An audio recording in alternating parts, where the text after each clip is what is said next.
أخاف أن تمطر الدنيا ولست معي.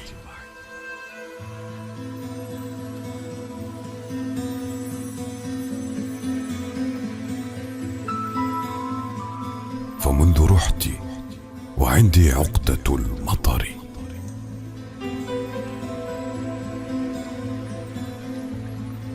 كان الشتاء يغطيني بمعطفه، فلا أفكر في برد ولا ضجر.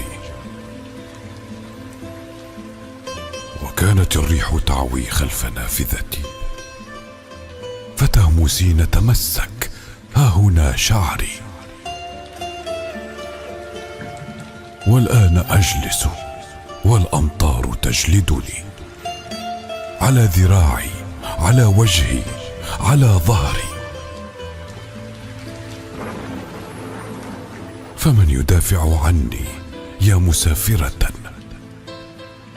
مثل اليمامة بين العين والبصر؟ وكيف أمحوك من أوراق ذاكرتي وأنت في القلب مثل النقش في الحجر؟